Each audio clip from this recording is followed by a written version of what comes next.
Alright, so let's have this another sample problem. A 3-meter span cantilever beam has a rectangular section and carries uniform and concentrated factor loads, so which is self-weight is included, as shown in the figure. Using F prime C is equal to 27 megapascal, Fy is equal to 415 megapascal, diameter of stirrups is 10 millimeter, concrete cover is 40 millimeter. Design the necessary shear reinforcement for the entire length of the beam. Okay. So another case na naman to na kung saan kailangan ulit natin mag-design ng shear reinforcement for the entire length of the beam. Ibig sabihin lang po nun class, buong beam po is lalagyan natin ng stirrups kung required ba talaga siya. Okay? So in this case class, ito po yung ating loading diagram. So what we have here is a uniform load of 80 kilonewton per meter. And also, meron tayo ditong dalawang concentrated loads, which is first is located at the 1.2 meters, which is the 50 kilonewton, and at the 3 meters from the fixed support po natin, which is the 35 kilonewton. Okay? Ngayon, kung mapapansin ninyo, ito po kasi yung magiging projected shear diagram natin. Kasi mamaya kasi class, kapag nag-determine na po tayo ng value ng V sub U and then location ng ating V sub C, probably class, yung magiging approach natin dito sa paggamit ng ratio and proportion or ng similar triangles, may iiba po yan. Okay? But please take note that the section of our beam is this one. Okay? So, ibig sabihin lang po niyan, yung magiging tagos ng ating cross-section dito, dalawa po. Okay? So, dalawang area ng ating shear yung matatamaan dito. Okay? And also, yung ating beam section, this is 300 millimeter by 600 millimeter. Okay? So, sige. So, let's start the design for the entire length of the beam. So, let's have the preliminary steps, no? Which is, hanapin muna natin yung reaction at support A. By the way, cantilever beam to, ibig sabihin, isa lang po yung ating support, which is a fixed support. Okay? But since ang pinaka-concern lang natin dito is just simply shear, okay, or the shear diagram itself, so kunin lang natin dito yung vertical reaction at support A, which is by using the summation of forces along Y. So, by simply substitute yung mga conditions natin dito, yung magiging reaction niya dito ay 340 kilonewton. So, when we are determined for the shear values, so of course, kailangan mga vertical force po yung kukunin natin. So, let's start muna sa point A.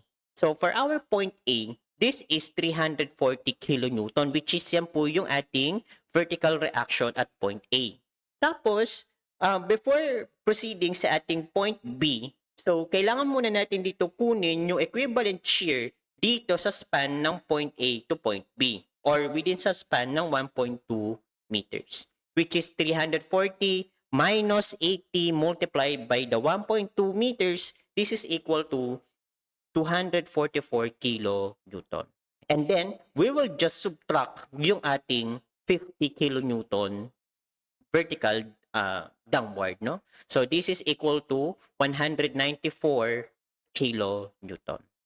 And then, proceed tayo sa point C. So for our point C, consider muna natin yung nasa span, which is 194 minus 80 minus 1.8 meters. Kaya ang lalabas dito ay 50 kilonewton.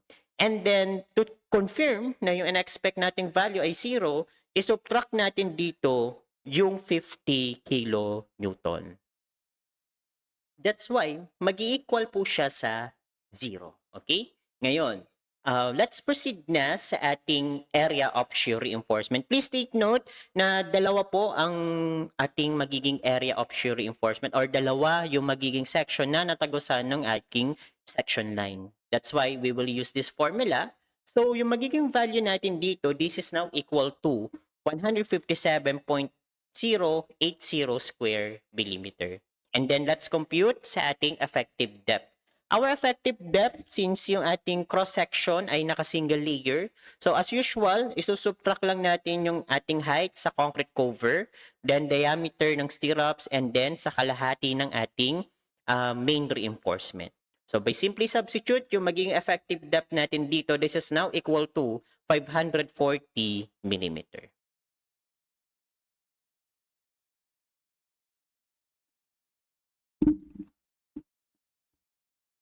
All right, so let's proceed now on taking the value for the design steel shear, no? So makukuha natin yung value ng required design steel shear by using this code provision and also provided din dito sa ating equation. So by just simply substitute yung mga nakuha nating values earlier, so makukuha natin dito ay 255.437 kilonewton. However, aside sa pagkuha ng actual value ng steel shear, kailangan din natin kunin yung kanyang maximum value, which is provided by this formula. By simply substitute this value, ang makukuha nating maximum value for the design steel shear, this is now equal to 561.184 kilonewton. Then, we will now proceed sa decision making natin if we will continue this on the design of steel shear or not. But lumalabas dito by simply comparing those two formulas or two values natin, hindi pa mag-exceed yung ating actual sa maximum value. Which is, this is a clear indication that we need to continue for the design for our spacing of the stirrups. Which is, kailangan muna natin kunin dito yung spacing within the design shear sa ating concrete or the VBC, which is makukuha muna natin yung kanyang location by simply implementing yung ating similar triangle. But please take note na yung similar triangle or yung ating diagram dito is consists of a trapezoids. That's why kailangan natin ditong kunin yung height mismo yung galing sa ating trapezoid. So, yung aking basis dito or yung aking first triangle ay ko-consider dito ay itong mahaba na ito. Okay? This one, okay? Yan yung magiging consideration ko for my first triangle. So, para makuha ko yung height na nandito, I will just subtract yung value ng ating V sub B, the 194, sa kanyang VBC prime, which is, sa VC prime, which is 50 kilonewton. Tapos, yung kukunin natin dito, yung small triangle dito, yan naman ay magsisilbi for my value of X. Okay? Which is just simply subtract ko lang yung 3 meters sa X para makuha ko naman yung next distance dito, which is ito naman yung para sa base ko. For my height, of course, yung VBC minus the BC prime para makuha ko yung height para dito sa small triangle na ito. So by simply substitute yung values natin, so makukuha nating distance X dito ay this is equal to 2.31 meters. Okay? So, gagamitin natin yan later on para malaman natin kung gaano kadami yung magiging stirrups natin within dito sa region na ito. Okay? Okay, so let's determine naman yung minimum value for our steel shear capacity. So by using this formula and by simply substitute it, ang makukuha nating value dito is 280.592 kilonewton. So which is kailangan pa rin natin siya i-compare with our actual V sub S. And lumalabas dito in our comparison na mas mataas yung minimum kaysa sa actual. So, anong ibig sabihin nun? Ang ibig sabihin lang po nun, ang gagamitin nyo ditong spacing na i-compare ay yung itong dalawang to. Yung D over 2 and yung 600 mm. So, yung actual value ng D over 2, this is equal to 270 mm. But of course, since tayo kumukuha ng maximum spacing, kailangan smallest value lang yung kukunin natin, which is the 270 mm. Okay? Then, kukunin natin or compare natin siya with the actual, no? So, yung actual spacing natin provided by this formula. Then, compare lang natin with the maximum spacing para makuha natin yung spacing within X or within this region.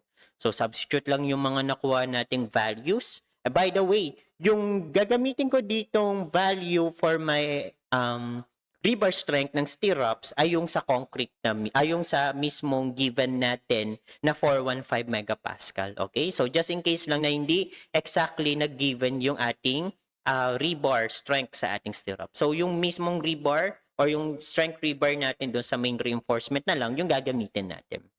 Okay, so yung magiging actual value niya class, this is 137.809 millimeters. In comparing with 125 millimeters, In comparing with 270 millimeters, so kailangan minimum yung kukunin natin, of course, ang mag-govern na spacing dito is 137.809 millimeters. But of course, kailangan natin siyang i-round down to the nearest tens. So, we will use 130 millimeters. And then para malaman natin kung ilang stirrups yung magkakasya sa 2.310 meters, so didivide natin yung kanyang spacing. But of course, magkakaroon tayo dito ng allowance na 50 meters. So by simply substitute this class, ang number ng pieces natin is 17.382 pieces o round up, magiging 18 pieces na lang po siya. Okay? And then let's compute naman yung magiging spacing beyond PBC, yung matitirang spacing natin dito. Okay? So ibig sabihin lang po niyan, we will use this formula, then substitute lang natin. So of course, kailangan minimum pa rin po yung kukunin nating value. That's why yung spacing beyond X po natin or spacing within this region, this is now equal to 620.839 millimeter or round down to the nearest 10. This is equal to 620 millimeters. Please take note, hindi po kabilaan yung magiging spacing natin. Remember, this is cantilever beam. Ibig sabihin lang po nun, yung support natin ay iisa lang, which is a fixed support. So, ibig sabihin, continuous na po siya all throughout dito sa ating span. Hindi katulad ng ating simple supported kasi class na symmetrically yung kanyang loadings. That's why nag-consider tayo ng kalahati. This time kasi class is hindi na po consistent yung kanyang loading. That's why in this sample problem, pinaabot po natin yung kanyang spacing hanggang sa dulo. Okay? And this is the sample problem for our shear reinforcement.